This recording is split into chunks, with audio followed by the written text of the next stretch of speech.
Selamat pagi untuk kita semua. Perkenalkan, nama lengkap saya Madura Bertabu dan teman saya. Nama saya Maria Francisca Santriana. Kami dari Prodi PJKR semester 1. Tujuan kami ke sini adalah untuk mewawancarai Bapak mengenai hubungan antar umat beragama. Pertama-tama, kami akan memulai dengan pertanyaan yang pertama. Yang pertama, bagaimana pandangan agama Kristen Protestan tentang dialog kehidupan antar umat beragama? Ya, selamat siang. Pagi menjelang siang. Jadi pertama-tama saya kaget karena kemarin diinfo oleh siapa kemarin? Ada Rex sama ada Nona satu ya.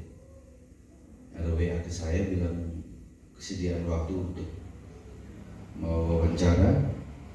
Biasanya pernah dari Poli ya, beberapa kampus undangan juga itu mereka berkelompok. Ini saya kaget, saya diserbu satu kopi. Biasanya 5-6 orang. Dan saya janji kemarin jam 10 karena tadi masih ada tamu di rumah yang di Bobo. Biasa musim politik jadi masih ada tamu. Jadi saya bilang bahwa jam 10 ternyata lebih cepat. Jadi dapat terkesannya kita buru-buru. Ini dari PJKR semester 1 Citabati ya. Ini semuanya semester 1. Oke. Selamat Natal, selamat tahun baru saya ucapkan, belum terlambat untuk kita semua. Pertanyaan yang pertama tadi, tanggapan atau respon dari saya selaku mewakili umat Kristen dalam pandangan interaksi antar umat beragama. Baik, berarti bukan saja cuma sekedar dalam kalangan kita Kristen Katolik, tapi juga dengan agama-agama lain, Islam, Buddha, Hindu, dan kepercayaan Konghucu. Pertama begini, ingin saya jelaskan kepada kita semua bahwa agama itu adalah sistem yang dibuat untuk bisa ditata lebih baik. Jadi kalau kita belajar teologi itu agama itu dalam artian yaitu ada agama, yaitu mengatur lebih baik, ditata, dikelola, diberikan jalan. Jadi tidak sembarang. Oleh sebab itu kalau kita sekarang ini lebih melihat bahwa banyak sekali kepercayaan yang ada. Kita di NTT ini yang terkenal yaitu di Sumba masih sering disebut kepercayaan Merapu. Mereka mau dikatakan mereka seperti beragama juga, tapi itu katakan agama karena mereka masih di dalam tatanan aliran kepercayaan. Nah, kalau agama itu artinya sudah diatur menjadi baik, ditata, tidak liar lagi. Contoh mahasiswa diatur, didirikan kampus universitas agar kalian bukan mahasiswa yang liar, tapi sudah jelas. Oh, ini dari semester 1 PJKR Citabati. Nah, dalam tanggapan umat Kristen, saya jelaskan pendahuluan di awal tadi tentang agama, artinya bahwa kalau kita menyadari agama itu untuk mengatur lebih baik, jadi pandangan kita yang ada dalam paradigma kita masing-masing itu bahwa semua agama itu baik. Kalau kita memahami arti dan sebenarnya daripada agama itu, kita akan bisa tanamkan dalam pola pikir kita bahwa semua agama itu baik. Tidak bisa saya katakan bahwa agama saya ini lebih baik daripada agama si A, misalnya Katolik, Islam, Hindu, Buddha, dan sebagainya. Saya juga tidak bisa katakan bahwa di tempat saya ini yang ada Tuhan dan di tempat lain tidak ada Tuhan. Bukan. Makanya dari di awal saya katakan bahwa kita harus memahami prinsip, definisi arti daripada agama. Beragama itu apa? Nah sekarang mungkin sebentar akan ada pertanyaan tentang moderasi mungkin. Tidak. Ya, jadi saya rangkumkan bahwa moderasi itu kan artinya tidak melebih-lebihkan. Seringkali orang katakan bahwa moderasi beragama. Jadi pertanyaan ini mungkin saya menjawab juga dalam arti moderasi beragama. Moderasi itu artinya tidak melebihkan, tidak over. Kalau tadi saya katakan bahwa kalau over, berarti saya berpikiran bahwa agama Kristen ini yang paling baik dan agama sebenarnya tidak baik. Bahwa agama di sebelah tidak ada Tuhan, yang ada Tuhan cuma di kami. Nah itulah yang sering kali terjadi. Adik-adik semua mungkin di tangan kalian ini sudah ada dunia, yaitu HP ini. Seringkali melihat ada orang yang banyak sekali mulai berbicara tentang agama, tentang Tuhan, dan seolah-olah bahwa mereka lebih menghakimi agama-agama lain. Nah kalau kita mau mencoba berimajinasi berandai apakah Tuhan berkata seperti itu? Tapi tidak. Yang Tuhan ajarkan bahwa saya yakin percaya bahwa kita semua dalam agama kita, ajaran kita ditaruh paling depan itu adalah kasih. Karena yang Tuhan ajarkan paling utama itu kasih. Jadi pandangan dari umat Kristen bahwa semua agama itu kita sama. Ini pandangan beragama. Kita tidak bisa samakan juga dengan pandangan beriman. Kalau iman, kita tidak bisa katakan tentang iman seseorang ini. Karena iman itu adalah hubungan antara individu itu dengan Tuhan, bukan dengan individu dan individu. Tapi dalam konteks beragama, agama Kristen memandang bahwa semua agama itu sama. Kita diatur menjadi baik, kita diatur untuk tanamkan cinta kasih yang paling utama. Mungkin itu untuk pertanyaan pertama. Oke, selanjut ke pertanyaan kedua. Apa bentuk dialog kehidupan antar umat beragama? Iya. Yang kalau tegang ya, sangat sedikit. Kita tepuk tangan.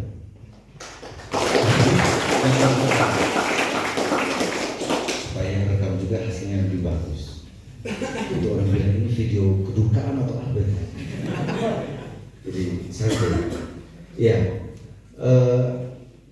Dialog. Jadi ini sudah tadi pandangan paradigma. Ini sudah lari kepada implementasi dalam bentuk tindakan. Dialog antar beragama. Jadi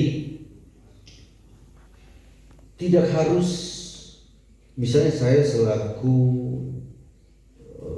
tokoh agama, saya pendeta, jadi bukan berarti saya harus untuk menunjukkan moderasi atau interaksi beragama saya harus door to door, misalnya ke umat agama Katolik. Saya masuk terus saya memberitakan firman. Mungkin secara awal tidak masalah, tapi tadi saya katakan bahwa agama itu diatur, makanya kita harus berpatokan pada definisi asli, definisi awal, agar kita jangan melangkah, jangan salah langkah. Di sini ada adik saya Rex harus memahami filosofi bola kaki itu seperti apa. Jangan sampai dia bermain bola kaki seperti bermain voli. Iya kan Rex? Kamu pegang bola pakai tangan salah. Ya. Sebenarnya bola itu kau pegang pakai tangan tidak masalah. Tapi sudah diatur bahwa kalau super sepak bola harus pakai kaki. Nah itu kita kan diatur, agama ini sudah ada masing-masing organisasi, keuskupan, kefikepan, segala macam sudah diatur dalam strukturnya. Makanya tadi bahwa dialog beragama itu yang paling nyata yang bisa kita tunjukkan itu adalah dengan kehidupan sosial kita sehari-hari. Misalnya saya di sini, kita umat Kristen, gereja PPDI Maranatha, dia tidak membuka diri tentang lingkungan yang ada di sekitarnya. Ini tetangga di sebelah agama Katolik, di depan agama Katolik, hal yang paling kecil, ada undangan hajatan. Saya tidak terlibat langsung. Itu kita belum berbicara soal sampai pada interaksi, perkataan, dialog, baru perbuatan, perilaku. Oh, ada undangan tetangga di sebelah, agama apa? Agama Islam. Oh, agama apa? Agama Katolik. Pasti tidak pergi. Nah, itu sudah tidak mencerminkan tentang dialog interaksi beragama. Ini belum sampai pada tahap percakapan.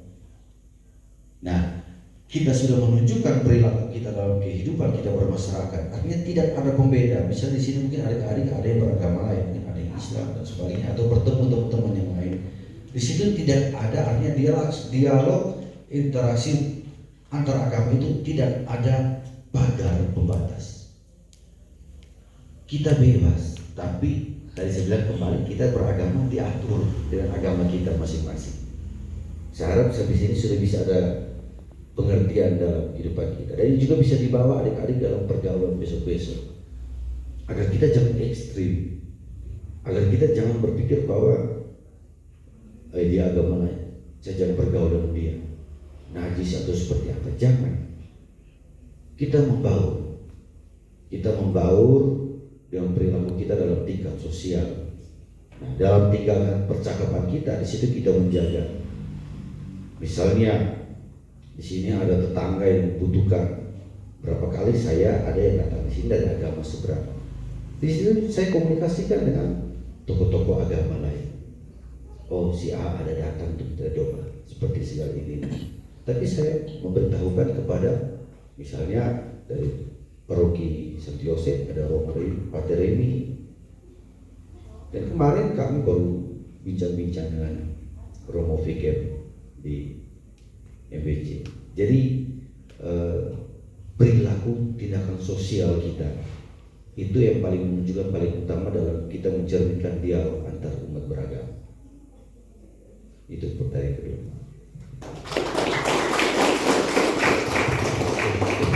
Terima kasih.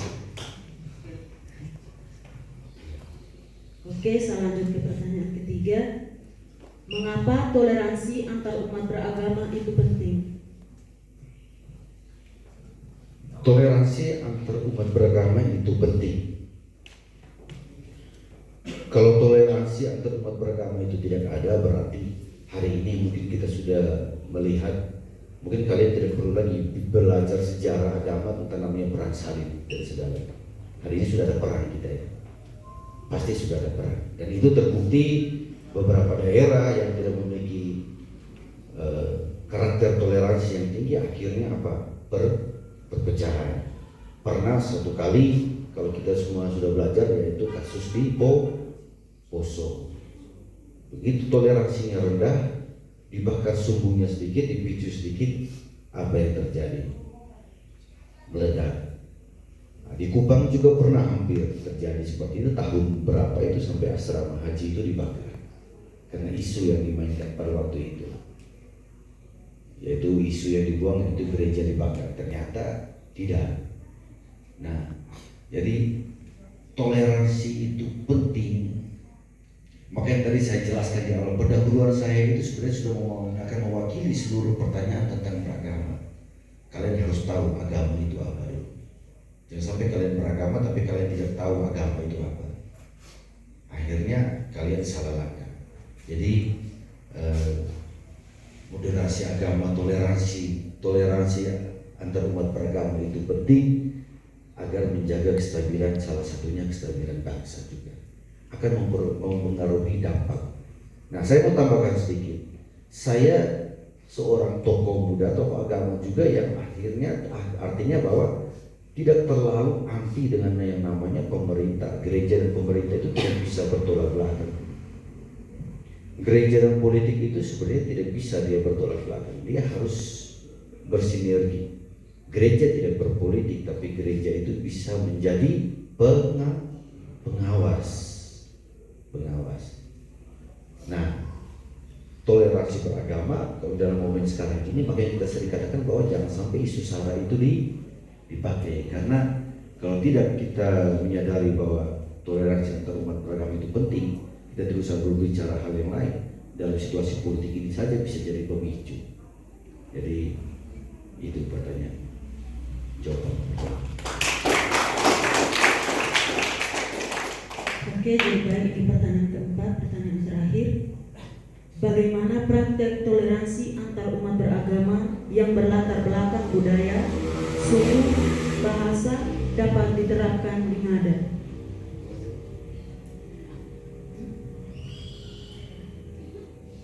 Bagaimana praktek toleransi antar umat beragama yang berlatar belakang budaya, suku, bahasa dapat diterapkan di Ngada? Ya, ini pertanyaan yang bagus, karena saya sendiri terapkan itu dan adik saya ini sudah memahami.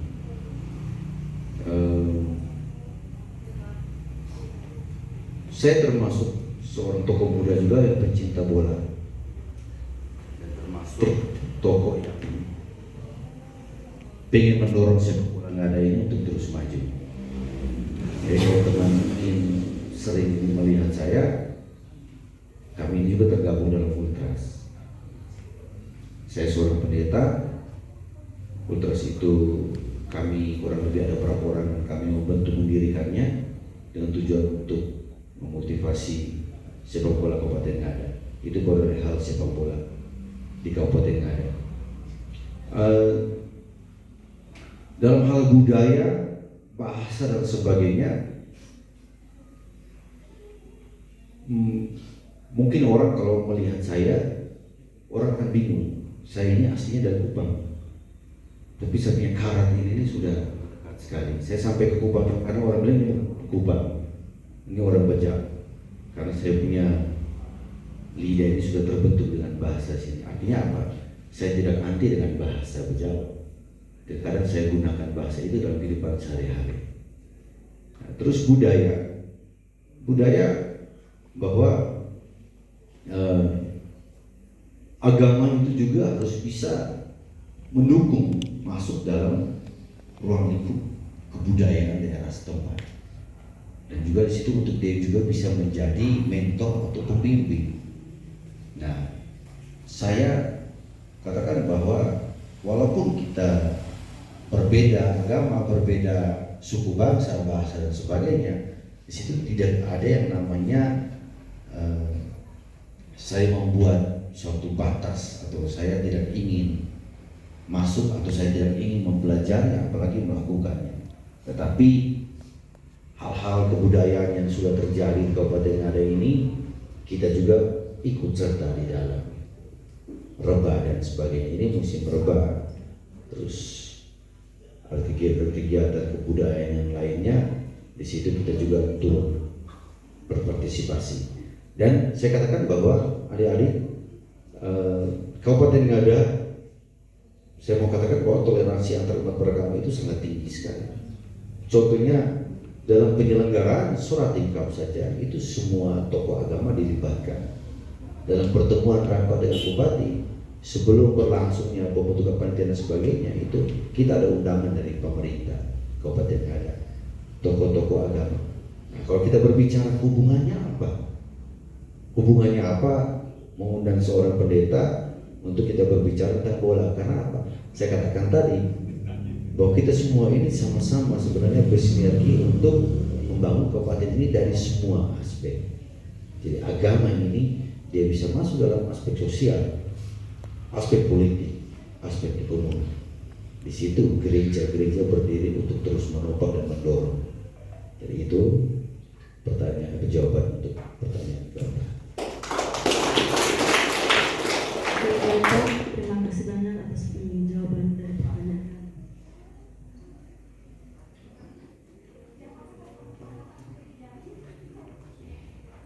Lebih baik, terima kasih atas jawaban yang telah berikan kepada kami. Tapi mohon maaf sebelumnya, kami ingin bertanya nama, mungkin tadi belum sempat bertanya. Dan juga saya tadi memperkenalkan diri, tapi orang bilang orang kepedean karena tidak ditanya.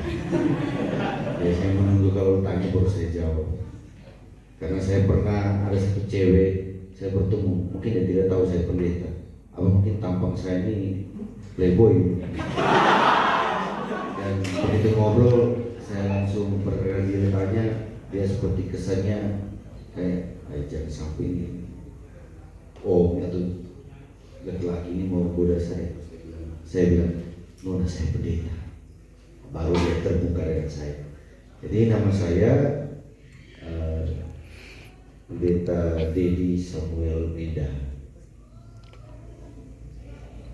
Pendeta Dedi Samuel Meda, asli dari Rote tapi lahir di Bajawa. Tepuk tangan.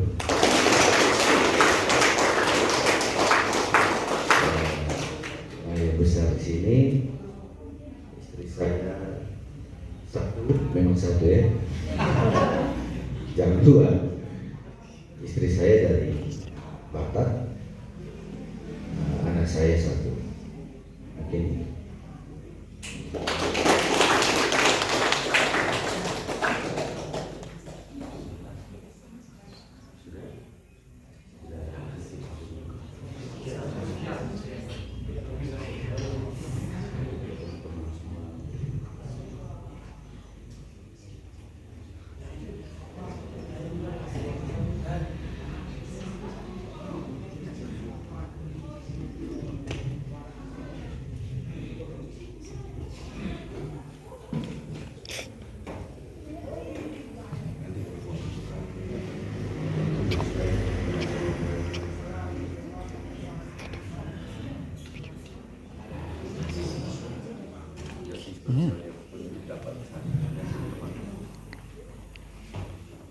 Jadi sekian wawancara yang telah kami buat. Semoga dengan jawaban dari Bapak Pendeta dapat membangun kita dan berguna bagi mahasiswa. Sekian dan terima kasih.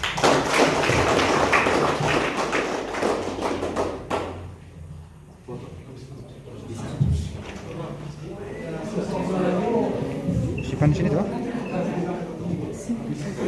Di situ.